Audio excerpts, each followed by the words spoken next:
যেহেতু বৰ্তমান সৰকাৰ আমাৰে তেখেতসকলক আমি সন্মান জনাইছোঁ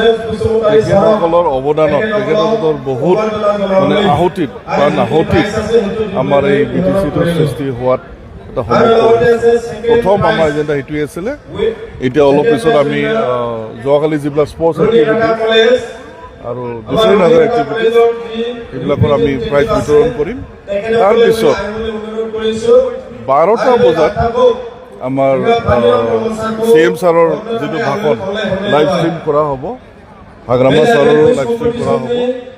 আৰু জয়ন্ত তাৰপিছতে আমি বাকী প্ৰগ্ৰামবিলাক আমি লৈছোঁ যেনেকৈ আজি আমাৰ যিটো 5টা গেৰেণ্টি আছিলে ইলেকশ্যন মেনিফেষ্টত আপোনালোকে নিশ্চয় দেখিছে আগতে 5টা গেৰেণ্টি স্কিম সেই স্কিমৰ জৰিয়তে যিবিলাক বেনিফিচিয়াৰী চবকে আমি দিব নোৱাৰোঁ কিন্তু আজি চেৰিমনিয়েল ডিষ্ট্ৰিবিউশ্যন হ'ব প্ৰতিটো এক্টিভিটিছ দেখা গৈছে যে চুক্তিৰ দিনৰ পৰাই বিটিচি যথেষ্ট উন্নয়ন হয় আমি যদি চাবলৈ যাওঁ ভাৰত স্বাধীন হোৱাৰ পিছত আপোনাৰ 56 ইয়াৰ্ছ বোধহয় আমাৰ বিটিচি চুক্তি হৈছে বিটিচি চুক্তি হোৱাৰ আগত আমাৰ এই অঞ্চলত একো উন্নয়নমূলক কাম আমি দেখা নাই ৰাস্তা ঘাট নাছিলে স্কুল কলেজ নাছিলে স্কুলটো আমি তেতিয়া কি 10 স্কুৱেৰ কিলোমিটাৰ ভিতৰত এখন এম ই স্কুল বা 3 স্কুৱেৰ কিলোমিটাৰ এখন প্ৰাইমেৰী স্কুল আমি দেখিছিলোঁ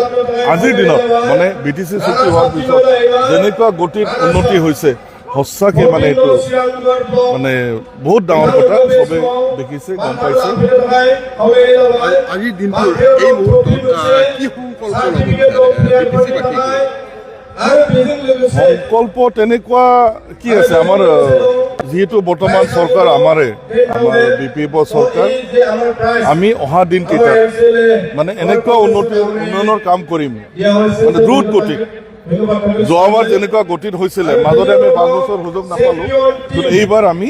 সুযোগ পোৱাৰ লগে লগে প্ৰথম এই 3 মাহতে যিখিনি কাম কৰিছোঁ সেইটো বহুত স্পীডত গৈছে আৰু অহা দিনকেইটাত আমি বহুত বেছি স্পীডত আমি গৈ উন্নয়ন হ'ব ইয়াতে শান্তি হ'ব